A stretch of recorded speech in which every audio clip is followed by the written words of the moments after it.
Amigos, ¿cómo están todos ustedes? Una vez más aquí su amigo y hermano en Cristo, Jesús Vázquez, saludándolos para continuar con nuestro estudio bíblico. Nuestro estudio bíblico que mucha falta nos hace a todos y cada uno de nosotros, a todos los habitantes de este planeta Tierra. Necesitamos conocer más la palabra de Dios, conocer más a fondo a Dios, qué es lo que quiere de nosotros, cómo quiere que nos comportemos. El día de hoy vamos a reanudar nuestro estudio con el capítulo número 12 del Evangelio de San Mateo. Espero que no se olviden de mirarlo hasta el fin. Las personas que no se han unido al canal, háganlo y también compártanlo con sus amistades, empezando por sus familias. Como cristianos todos tenemos la obligación de difundir la palabra de Dios, y además tengan en cuenta que entre más conozcamos de las leyes de Dios y aprendamos a amar a Dios sobre todas las cosas. Como dijo Jesucristo, el primer mandamiento más importante de las leyes de Dios es amar a Dios con todas nuestras fuerzas, con todo nuestro corazón, sobre todas las cosas. Nada puede estar por encima de Dios. Y el segundo mandamiento, dice, es semejante a este, que es amar a nuestro prójimo como nos amamos a nosotros mismos. Si aprendemos a amar a nuestros prójimos, pues no vamos a querer causarle un daño. Por lo consiguiente, pues la vida para todos, tanto para ellos como para nosotros, va a ser más feliz y dichosa. Hermanos, antes de dar inicio al Evangelio, vamos a hacer una pequeña oración para que Dios nos ayude a entender mejor su palabra. Si les es posible y si les nace del corazón, repitan conmigo esta oración. Dice así: Señor Jesús, abre mis ojos y mis oídos a tu palabra, que lea y escuche yo tu voz y que medite tus enseñanzas. Despierta mi alma y mi inteligencia, que tu palabra penetre en mi corazón y que pueda saborearla y comprenderla. Dame una gran fe en ti para que tus palabras sean para mí otras tantas luces que me guíen hacia ti por el camino de la justicia y la verdad.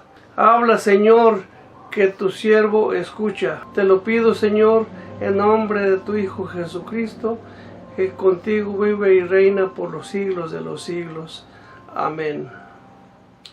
En aquel tiempo pasaba Jesús por unos campos de trigo, y era un día sábado. Sus discípulos, que tenían hambre, comenzaron a cortar espigas y a comerse el grano. Viéndolo, unos fariseos dijeron a Jesús: tus discípulos están haciendo lo que está prohibido hacer en día sábado. Jesús les contestó: ¿no han leído lo que hizo David un día que tenía hambre él y su gente? Cómo entró en la iglesia de Dios y comió los panes presentados, que les estaban prohibidos tanto a él como a sus compañeros, pues estaba reservado a los sacerdotes. ¿O no han leído en la ley que los sacerdotes en el templo no observan el descanso y no hay culpa en eso? Pues yo les digo, ustedes tienen aquí algo más que el templo. Y si ustedes entendieran estas palabras, Quiero misericordia, no sacrificios. Ustedes no condenarían a quienes están sin culpa, porque el Hijo del Hombre es Señor del sábado. Saliendo de aquel lugar, Jesús entró en una sinagoga de los judíos. Se encontraba ahí un hombre que tenía una mano paralizada. Le preguntaron a Jesús con intención de acusarlo después: ¿está permitido hacer curaciones en día sábado? Jesús les dijo: si alguno de ustedes tiene una sola oveja y se le cae a un barranco en día sábado, ¿no irá a sacarla? Pues un ser humano vale mucho más que una oveja. Por lo tanto, está permitido hacer el bien en día sábado. Entonces dijo a aquel hombre: extiende tu mano. Y él la extendió y le quedó tan sana como la otra. Al salir, los fariseos planearon la manera de acabar con él. Jesús lo supo y se alejó de allí. Pero muchas personas lo siguieron y él sanó a cuantos estaban enfermos. Pero les pedía insistentemente que no hablaran de él. Así debían cumplirse las palabras del profeta Isaías: he aquí mi siervo, mi elegido, el amado, en quien me he complacido. Pondré mi espíritu sobre él para que anuncie mis juicios a las naciones. No discutirá, ni gritará, ni se oirá su voz en las plazas. No quebrará la caña resquebrajada, ni apagará la mecha que todavía humea, hasta que haga triunfar la justicia. Las naciones pondrán su esperanza en su nombre. Entonces le trajeron un endemoniado que era ciego y mudo. Jesús lo sanó de modo que pudo ver y hablar. Ante esto, toda la gente quedó asombrada y preguntaban: ¿será este el hijo de David? Mas los fariseos, al oírlo, decían: este expulsa a los demonios por obra de Beelzebú, príncipe de los demonios. Jesús sabía lo que estaban pensando y les dijo: todo reino que se divide corre a la ruina. No hay ciudad o familia que pueda durar con luchas internas. Si Satanás expulsa a Satanás, está dividido. ¿Cómo podrá mantenerse su reino? Y si Beelzebú me ayuda a echar los demonios, ¿quién ayuda a la gente de ustedes cuando los echan? Ellos mismos les darán la respuesta. Pero si el Espíritu de Dios es el que me permite echar los demonios, entiendan que el reino de Dios ha llegado a ustedes. ¿Quién entrará en la casa del fuerte y le robará sus cosas, sino el que pueda amarrar al fuerte? Solo entonces le saqueará la casa. El que no está conmigo está contra mí, y el que no recoge conmigo desparrama. Por tanto les digo, se perdonará a los hombres cualquier pecado y cualquier insulto contra Dios, pero calumniar al Espíritu Santo es cosa que no tendrá perdón. Al que calumnie al Hijo del Hombre se le perdonará, pero al que calumnie al Espíritu Santo no se le perdonará, ni en este mundo ni en el otro. Planten ustedes un árbol bueno y su fruto será bueno. Planten un árbol malo y su fruto será malo, porque el árbol se conoce por sus frutos. raza de víboras, si ustedes son malos, ¿cómo pueden decir algo bueno? La boca siempre habla de lo que está lleno el corazón. El hombre bueno saca cosas buenas del bien que ha guardado dentro, y el que es malo, de su mal acumulado, saca cosas malas. Mas yo les digo que en el día del juicio los hombres tendrán que dar cuenta hasta de cualquier palabra difamatoria. Tus propias palabras te justificarán, y son tus palabras también las que te harán condenar. Entonces algunos maestros de la ley y fariseos le dijeron: Maestro, queremos verte hacer un milagro. Pero él les contestó: Esta raza perversa y adúltera pide una señal, pero solamente se le dará la señal del profeta Jonás. Porque del mismo modo que Jonás estuvo 3 días y 3 noches en el vientre del gran pez, así también el Hijo del Hombre estará 3 días y 3 noches en el seno de la tierra. Los hombres de Nínive resucitarán en el día del juicio junto con esta generación y la condenarán, porque ellos cambiaron su conducta ante la predicación de Jonás. Y aquí ustedes tienen mucho más que Jonás. La reina del sur resucitará en el día del juicio junto con los hombres de hoy, y los condenará, porque ella vino desde los confines de la tierra para escuchar la sabiduría de Salomón. Y aquí ustedes tienen mucho más que Salomón. Cuando el espíritu inmundo sale del hombre, empieza a recorrer lugares áridos, buscando un sitio de descanso, y no lo encuentra. Entonces se dice: volveré a mi casa de donde salí. Al llegar, la encuentra desocupada, bien barrida y ordenada.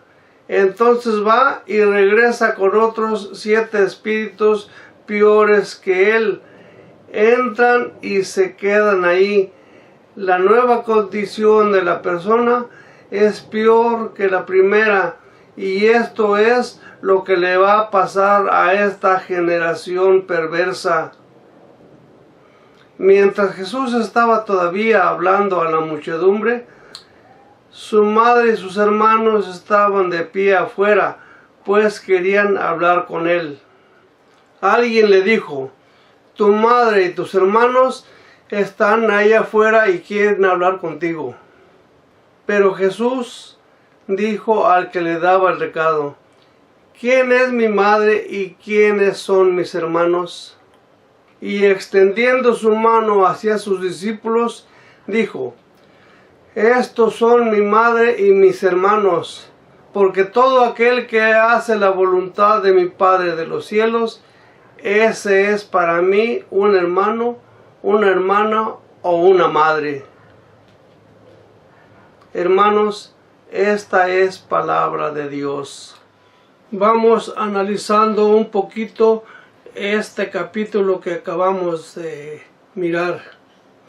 Nos damos cuenta cómo la envidia es uno de los principales problemas que tenemos los humanos, por lo que se cometen muchos de los pecados, muchos de los crímenes. Nos habla de los escribas y fariseos o maestros de la ley. A los escribas se les nombraba también maestros de la ley, porque eran los que enseñaban al pueblo, eran los maestros. Los fariseos eran los jefes de los sacerdotes.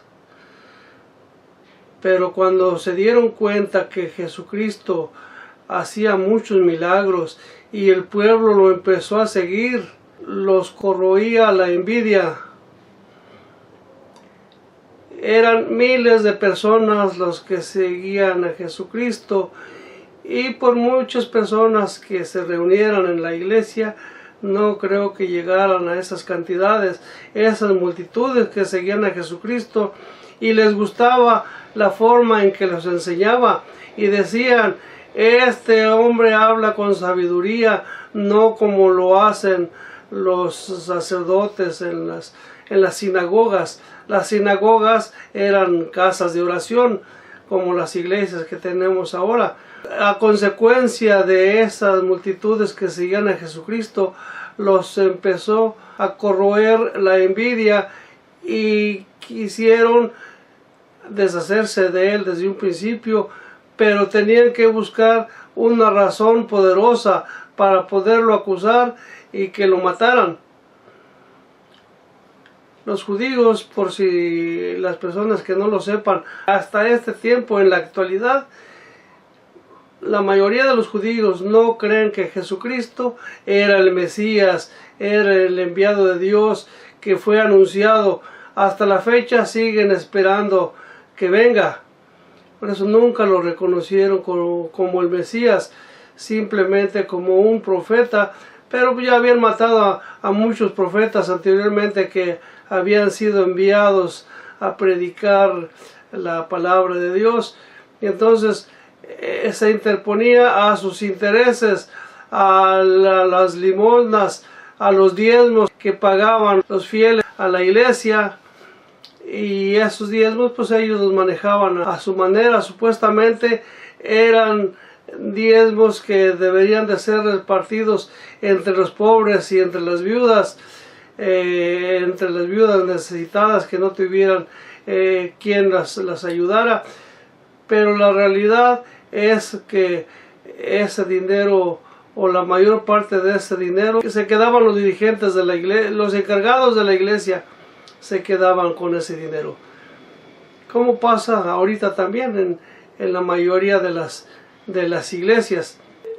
Por esa razón es que buscaron siempre la forma de deshacerse de Jesucristo, hasta que se cumplió la palabra. Dios ya sabía para cuándo tenía que suceder.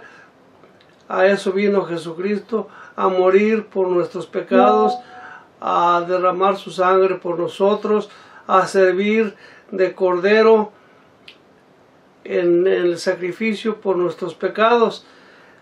Pero tenía su tiempo. Llegó un momento en que pues él mismo se les puso, como dirían en mi tierra, se les puso de pechito para que lo capturaran y lo sacrificaran. Nos habla también de un gran pecado. Dice: el pecado que no se perdona es la blasfemia contra el Espíritu Santo.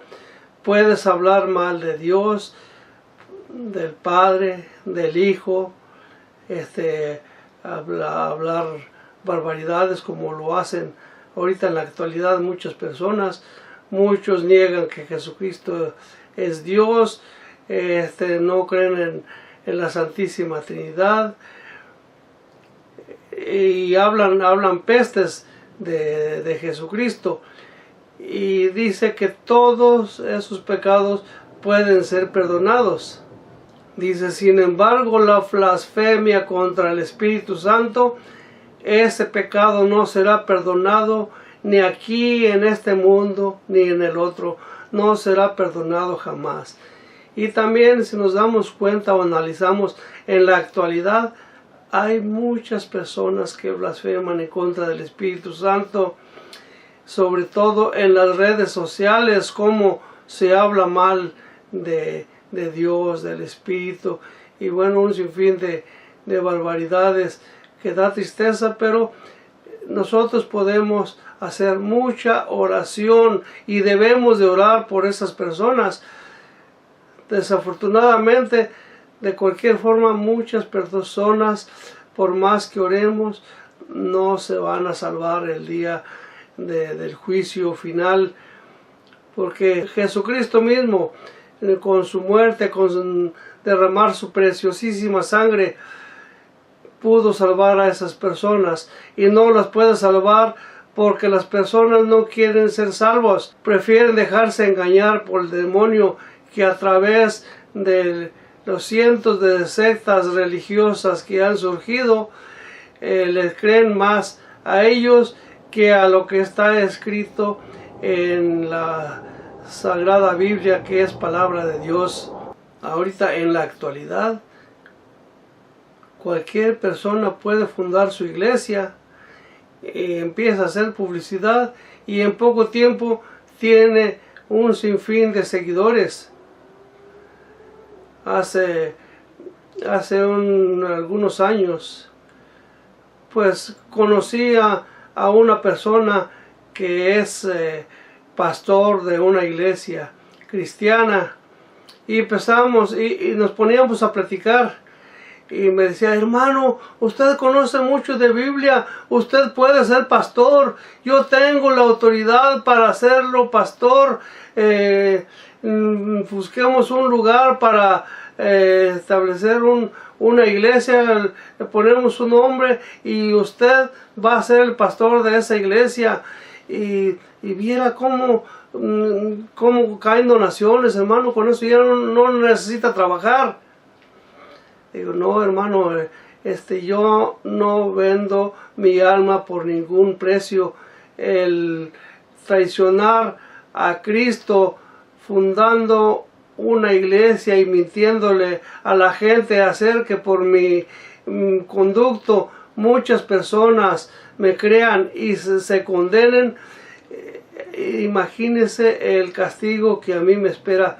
No, al contrario, yo lo invito a que recapacite y vuelva a la iglesia católica, que era la iglesia de donde él había salido.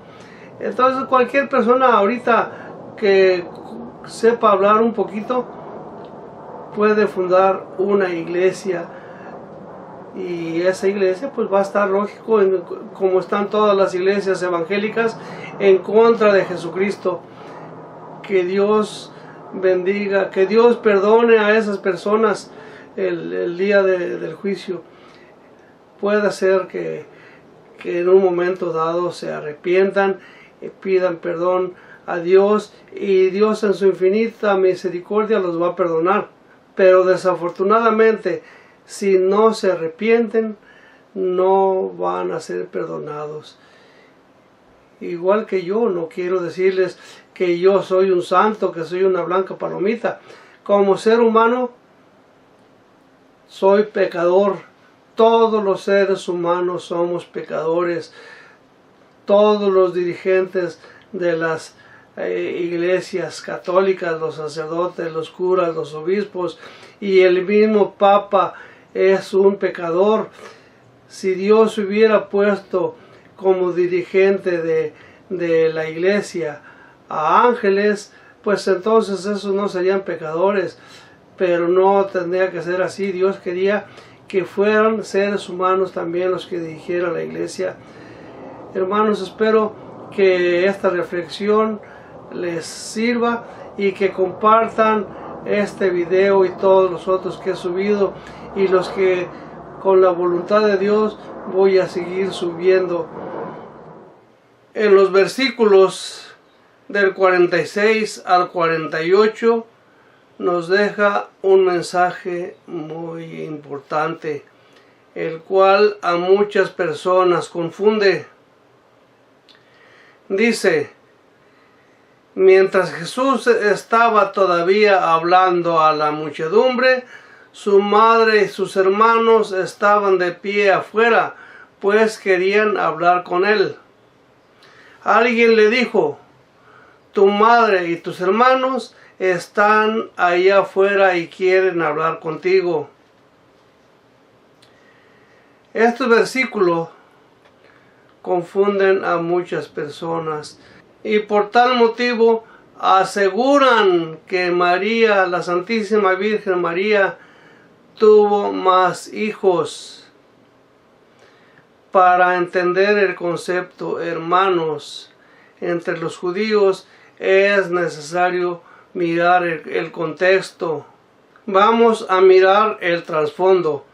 Vamos a irnos al libro del Génesis, en el capítulo 11. Vamos a mirar los versículos del 27 al 29. Esta es la descendencia de Terá. Terá fue padre de Abraham, de Nahor y de Harán. Aquí nos dice que Abraham, Nahor y Harán eran hermanos. Harán fue padre de Lot. Si Harán y Abraham eran hermanos, esto indica que Lot era sobrino de Abraham. Harán murió en Ur de Caldea, su tierra natal, antes que su padre Terá. Abraham y Nahor se casaron. La esposa de Abraham se llamaba Sarai y la de Nahor Milcá, hija de Harán, que era padre de Milcá y de Yisca, lo que indica que se casaron con unas sobrinas. Después de esto, Dios le habló a Abraham y le dijo: sal del seno de tu familia y ve a la tierra que te voy a indicar. No vamos a leer esa historia, solamente estamos mirando el concepto, el por qué se dicen hermanos. En el versículo 5 nos dice: Abraham tomó a su esposa Sarai y a Lot, hijo de su hermano, con toda la fortuna que había acumulado y el personal que había adquirido en Harán, y se pusieron en marcha hacia la tierra de Canaán. Abraham llevaba con él a su esposa y a su sobrino Lot. Llegó el momento en que ambos, tanto Abraham como su sobrino Lot, tenían una gran fortuna, mucho ganado, sirvientes, pues mucho dinero, y hubo conflicto entre los sirvientes de unos y otros. Vamos a mirar lo que nos dice en el Génesis, en el capítulo 13, en versículos 7 y 8. Hubo una pelea entre los pastores del rebaño de Abraham y los de Lot. Los cananeos y los pereceos habitaban en el país en aquel tiempo. Así pues, Abraham le dijo a Lot: mira, es mejor que no haya peleas entre nosotros, ni entre mis pastores y los tuyos, ya que somos hermanos. Si Lot era sobrino de Abraham, ¿por qué le dice a Abraham que eran hermanos? Entre los judíos de aquel tiempo era muy común que se dijeran hermanos entre familiares. Todos los que estaban alrededor del abuelo, hijos, sobrinos, primos, tíos, se decían hermanos. Recordemos que la Virgen María, madre de Jesucristo, era judía. San José, padre adoptivo de Jesucristo, era judío. Jesucristo era judío. Por tal motivo tenían las mismas costumbres y se decían hermanos entre familiares. Así que las personas que iban acompañando a María a buscar a Jesús eran familiares. No indica la Biblia qué clase de familiares, si eran primos, si eran sobrinos, en fin, pero eran solamente familiares, no eran hijos de María. Por esa razón, cuando no conocemos a fondo las Escrituras, no las analizamos o no tenemos quien nos las explique, nos confunden fácilmente. Algunas personas con dolo, con mala fe, lo hacen, otros porque fueron engañados y pasan el engaño de unos a otros. Volviendo a San Mateo, en el capítulo 12 que acabamos de mirar, en los versículos 48 y 49 nos dice: pero Jesús dijo al que le daba el recado: ¿quién es mi madre y quiénes son mis hermanos? Y extendiendo su mano hacia sus discípulos, dijo: estos son mi madre y mis hermanos, porque todo aquel que hace la voluntad de mi Padre de los cielos, ese es para mí un hermano, una hermana o una madre. Hermanos, analicemos lo que nos está diciendo Jesucristo. Jesucristo es Hijo del Dios Altísimo. Y nos dice: todo aquel que hace la voluntad de mi Padre que está en los cielos, ese es para mí un hermano, una hermana o una madre. Si hacemos la voluntad de Dios, Dios nos toma como hijos. Por tal motivo pasamos a ser hermanos de Jesucristo. No por eso vamos a ser hijos biológicos de María. Somos hijos adoptivos, porque Jesucristo en la cruz nos la dejó como madre. Le dice al apóstol Juan, el apóstol Juan ahí él lo puso como representante de toda la humanidad para que entendiéramos. Por eso es muy necesario entender la profundidad de los mensajes. Le dice: hijo, aquí tienes a tu madre. Seres humanos de todo el mundo, esta es su madre. Madre, le dice a María: madre, ahí tienes a tu hijo. Madre, ahí la humanidad son tus hijos, la humanidad entera es tu hijo. Cuídalos. Es muy necesario que estudiemos las Escrituras, pero no solamente que las leamos, es necesario que alguien nos vaya explicando las cosas que no entendemos, porque hay muchísimas cosas que nos confunden si no sabemos comprenderlas. Hay muchas personas que fueron engañadas, que no les supieron interpretar la Biblia, y esas personas transmiten a otras personas ese mismo engaño, ignorantes de que están engañando a aquellas personas, porque si ellos fueron engañados, ellos creen que es verdad.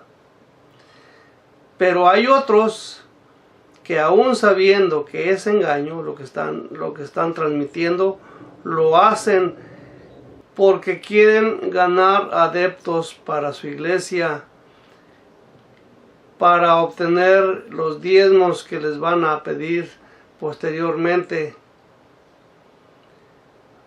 Pero cuando se habla de mala fe, se pueden imaginar cuál es el castigo que les espera a esas personas.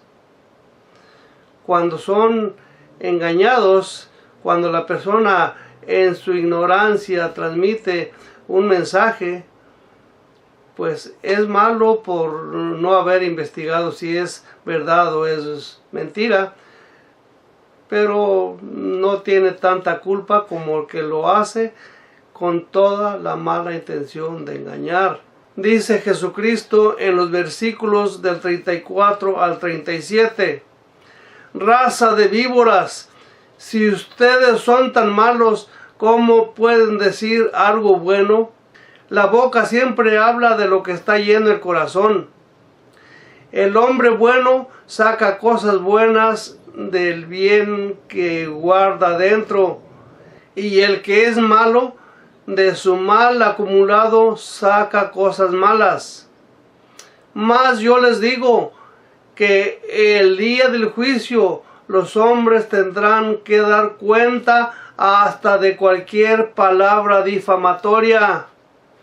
Tus propias palabras te justificarán y son tus palabras también las que te harán condenar.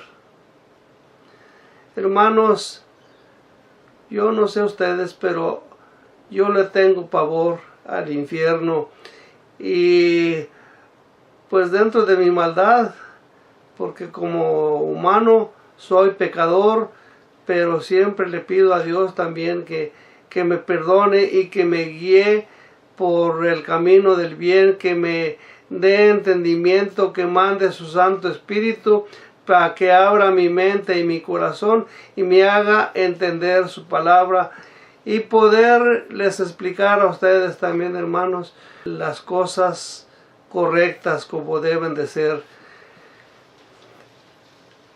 Debemos de tener cuidado con lo que hablamos, con lo que decimos, con lo que difundimos a los demás, para que aprendan, para que conozcan la verdad y no se dejen engañar.